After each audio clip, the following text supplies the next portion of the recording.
दोस्तों आपका स्वागत है यूरेका पे। इस वीडियो के माध्यम से हम क्लास 12th एनसीईआरटी की पुस्तक पॉलिटिकल साइंस की चैप्टर 7th के सब्जेक्टिव प्रश्न को देखेंगे, जिसमें हम पंजाब समझौते के मुख्य प्रावधान क्या है, क्या ये प्रावधान पंजाब और उसके पड़ोसी राज्य के बीच तनाव का कारण बन सकते हैं, तर्क सहित उत्तर दीजिए। दोस्तों ये प्रश्न है, प्रश्न नंबर 4 है, चैप्टर नंबर 7 है। तो आइए इस प्रश्न को हम नोट्स के माध्यम से देखते हैं और इस प्रश्न को आप इसके उत्तर को बोर्ड एग्जाम में, अन्यथा फिर आप किसी भी सब्जेक्टिव जो डिस्क्रिप्टिव एग्जाम होते हैं उसमें आप इसके उत्तर को लिख सकते हैं।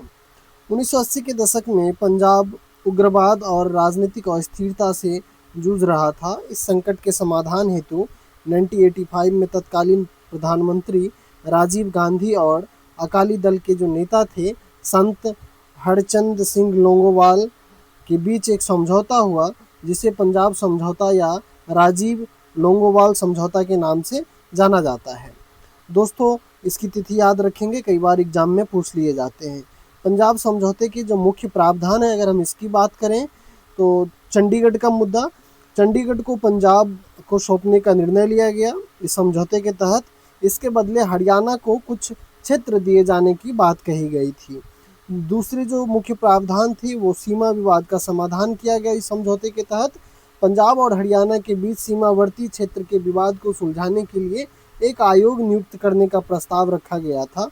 जो थर्ड था वो नदी जल बंटवारे को लेकर के, रावी ब्यास नदियों के जल के बंटवारे का जो विवाद था, इसके लिए एक ट्रिब्यूनल की गठन की बात की गई थी इस प्रस्ताव में, इस समझौते में। जो फोर्थ था, निर्दोष लोगों की रिहाई से संबंधित प्रावधान था। जो आंदोलन के दौरान गिरफ्तार निर्दोष व्यक्तियों को रिहा करने की बात कही गई थी। जब पंजाब में अलगाववादी आंदोलन जो चल रहे थे, उस समय में जो लोग गिरफ्तार किए गए थे उनकी रिहाई से संबंधित प्रावधान यहाँ पे किया गया था। सिखों के प्रति न्याय की बात की गई थी। सेना की जो कार्रवाई थी, जिसे ऑपरेशन ब्लू स्टार का नाम दिया गया था, इससे जो उत्पन्न जो आक्रोश हुआ था उसको शांत करने का प्रयास किया गया।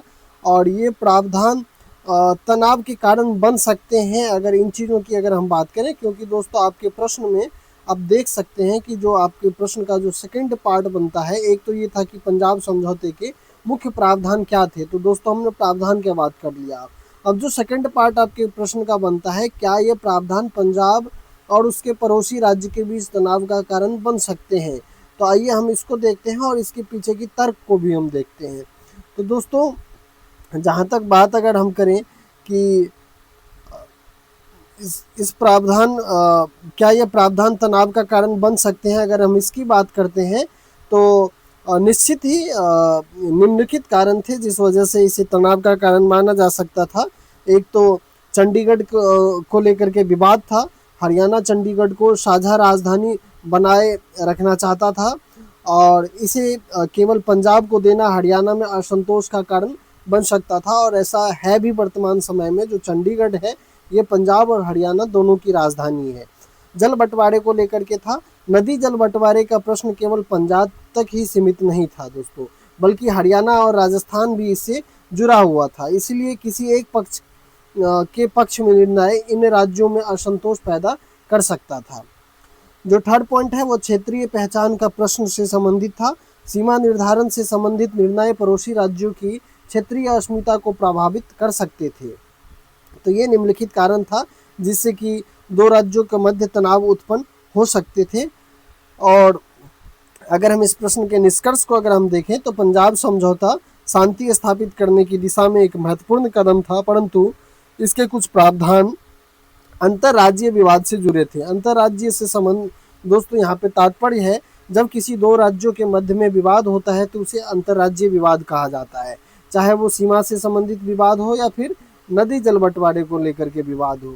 जैसे कि आप अगर दो राज्य की बात मैं करूं तो इस समय पे हरियाणा मान लीजिए, हरियाणा पंजाब के मध्य विवाद हो सकता है, मान लीजिए हरियाणा राजस्थान के मध्य हो सकता है, मान लीजिए यूपी और बिहार के मध्य हो सकता है। किसी भी अन्य दो या तीन राज्यों के मध्य जो विवाद होते हैं इसे ही अंतर्राज्यीय विवाद कहा जाता है।